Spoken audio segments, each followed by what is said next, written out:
Going straight to these developments, the Prime Minister is in fact referring to the Rozgar Mela opportunity where job letters are getting distributed. Listen in. जब सरकार ने मुद्रा योजना के माध्यम से नौजवानों के बिना गारंटी लोन देने की ठानी, तो बैंक के लोगों ने इस योजना को आगे बढ़ाया। जब सरकार ने महिला सेल्फ हेल्प ग्रुप्स के लिए लोन अमाउंट को डबल कर दिया, तो ये बैंक के कर्मचारी ही थे जिन्होंने ज्यादा से ज्यादा सेल्फ हेल्प ग्रुप को आर्थिक मदद पहुंचाई। जब सरकार ने कोविड काल में एमएसएमई सेक्टर को मदद करने का फैसला लिया, तो ये बैंक कर्मचारी ही थे जिन्होंने ज्यादा से ज्यादा ऋण देकर एमएसएमई सेक्टर को बचाने में मदद की और 1.5 करोड़ से ज्यादा उद्यमियों का, जिसका रोजगार जाने की संभावना थी, उस छोटे छोटे उद्योगों को बचा करके 1.5 करोड़ से ज्यादा लोगों का रोजगार भी बचाया।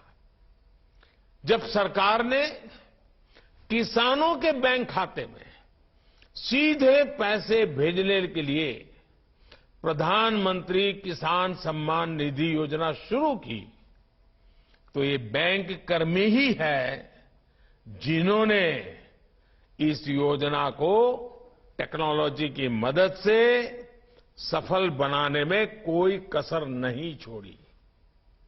जब सरकार ने रेहड़ी पटरी और ठेले वालों के लिए, जो फुटपाथ पर बैठ करके अपने माल बेचते हैं, छोटी सी लॉरी लेकर के माल बेचते हैं, उनके लिए एक स्वनिधि योजना शुरू की, तो ये हमारे बैंक कर्मी ही हैं जो अपने गरीब भाई बहनों के लिए इतनी मेहनत कर, और कुछ बैंक ब्रांच ने तो ऐसे लोगों को ढूंढ ढूंढ करके, बुला बुला करके, उनका हाथ पकड़ करके इन रेहड़ी पटरी वालों को लोन देने के लिए काम किया है। आज हमारे बैंक कर्मियों की मेहनत की वजह से ही 50 लाख से ज्यादा रेहड़ी पटरी ठेले वालों के, उनको बैंक से मदद मिल पाई है। मैं हर बैंक कर्मचारी की सराहना करता हूं, उनका अभिनंदन करता हूं, और आप लोग भी अब जब बैंकिंग सेक्टर में जुड़ रहे हैं तो एक नई ऊर्जा जुड़ेगी, नया विश्वास जुड़ेगा, समाज के लिए कुछ करने की एक नई भावना पैदा होगी। पुराने लोग जो परिश्रम कर रहे हैं उसमें आपका परिश्रम जुड़ जाएगा, और मुझे पक्का विश्वास है कि हम बैंकिंग सेक्टर के माध्यम से गरीब तबके को मजबूत बनाना चाहते हैं। उसमें आप लोग आज ये नियुक्ति पत्र के साथ ही संकल्प पत्र लेकर के जाएंगे। साथियों, जब सही नियत से फैसले लिए जाते हैं, सही नीति बनाई जाती है, तो उसके परिणाम भी अद्भुत होते हैं, अभूतपूर्व होते हैं। इसका एक प्रमाण अभी कुछ ही दिन पहले देश ने देखा है। नीति आयोग की रिपोर्ट में आया है कि सिर्फ 5 साल के भीतर ही भारत में 13.5 करोड़ भारतीय गरीबी रेखा से ऊपर आ गए हैं। भारत की इस सफलता में सरकारी कर्मचारियों की भी मेहनत रही है। गरीबों को पक्का घर देने की योजना हो,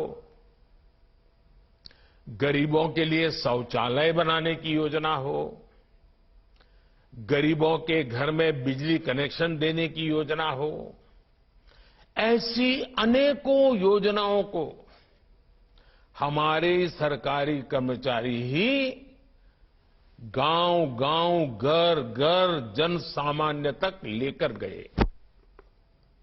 जब ये योजनाएं गरीब तक पहुंची तो गरीबों का मनोबल भी बहुत बढ़ा, विश्वास पैदा हुआ।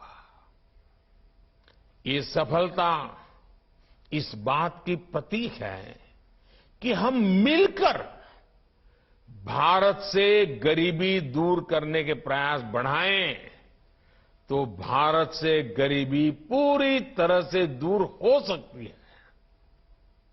और इसमें निश्चित तौर पर देश के हर सरकारी कर्मचारी की बहुत बड़ी भूमिका है।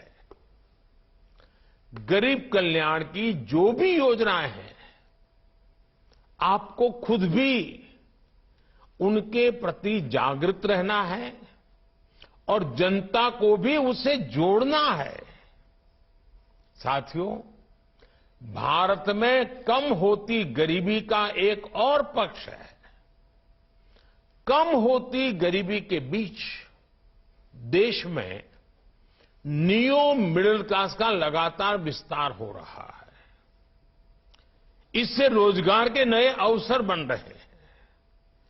भारत में बढ़ते नियो मिडिल क्लास की अपनी डिमांड्स है, अपनी आकांक्षाएं हैं। इस डिमांड की पूर्ति के लिए आज देश में बड़े पैमाने पर मैन्युफैक्चरिंग हो रही है। आज जब हमारी फैक्ट्रियां, हमारे उद्योग रिकॉर्ड उत्पादन करते हैं तो उसका लाभ भी सबसे अधिक हमारे युवाओं को होता है। आजकल आप देखिए, आए दिन किसी नए रिकॉर्ड की चर्चा होती है, नए अचीवमेंट की चर्चा होती है। भारत से रिकॉर्ड मोबाइल फोन एक्सपोर्ट हो रहे हैं। भारत में इस साल के पहले 6 महीने में जितनी कारों की बिक्री हुई है, वो भी उत्साह बढ़ाने वाली है। इलेक्ट्रिक व्हीकल्स की भी भारत में रिकॉर्ड बिक्री हो रही है। ये सब देश में रोजगार बढ़ा रहे हैं, रोजगार के अवसर बढ़ा रहे हैं। साथियों, भारत के टैलेंट पर आज पूरी दुनिया की नजर है। दुनिया में अनेक विकसित अर्थव्यवस्थाओं में लोगों की उम्र तेजी से बढ़ रही है। सीनियर सिटीजन से दुनिया के कई देश विपुल संख्या से भरे हुए हैं। युवा पीढ़ी उनके यहां कम होती जा रही है। काम करने वाली आबादी घट रही है। इसलिए ये समय भारत के युवाओं के लिए बहुत मेहनत करने का है। अपनी स्किल, अपनी क्षमताओं को बढ़ाने का है।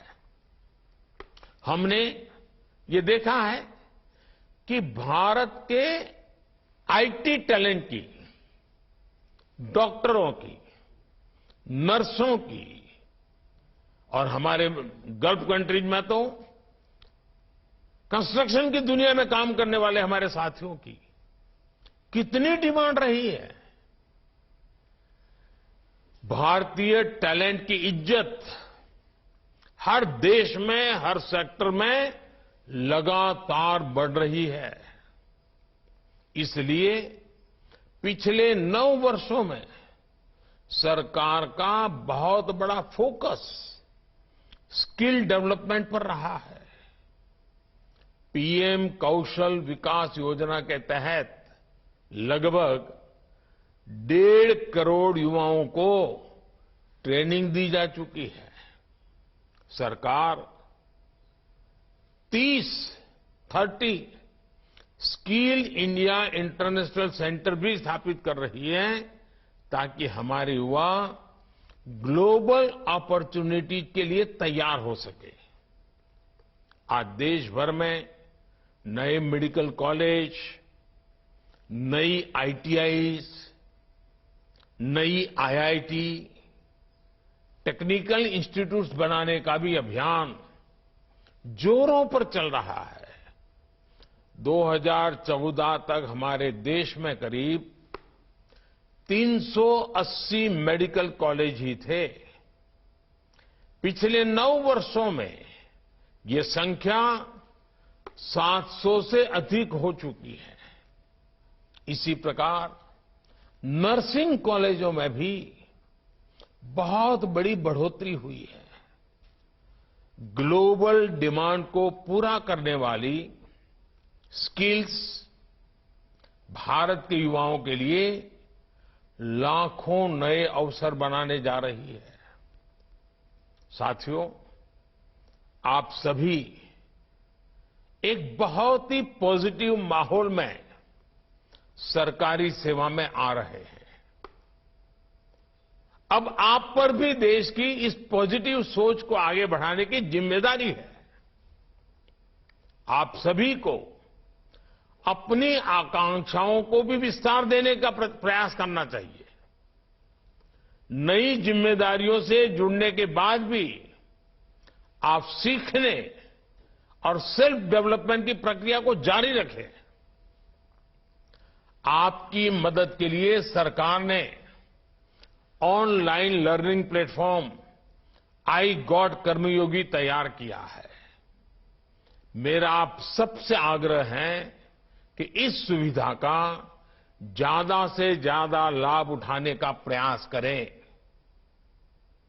एक बार फिर मैं आपको, आपके परिवार के लोगों को इस नई जिम्मेवारी के लिए बहुत बहुत बधाई देता हूं और इस नई जिम्मेवारी एक आरंभ बिंदु है। आप भी जिंदगी की अनेक नई ऊंचाइयों को प्राप्त करें।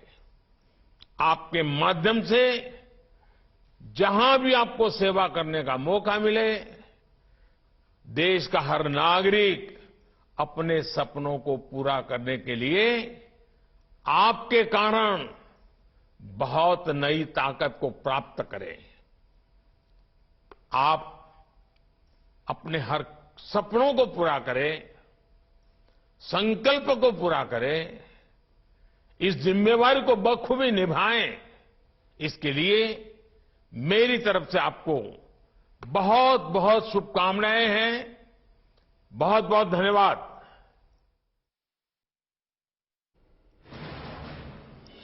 The Prime Minister has just hit out at the Congress of a banking scam, speaking about rampant banking scams under the erstwhile alliance government of the Congress called the UPA, says the loans under UPA were never repaid. This while the Prime Minister in fact was as an extension of the Rozgar scheme, essentially distributing job letters to 70,000 aspirants. He's hit out at the previous Congress coalition government, speaking about the fact that there were not one but several banking scams during the UPA regime and that the Congress in fact turned away from it. Also talking about the fact that loans under UPA were never repaid is what the Prime Minister said.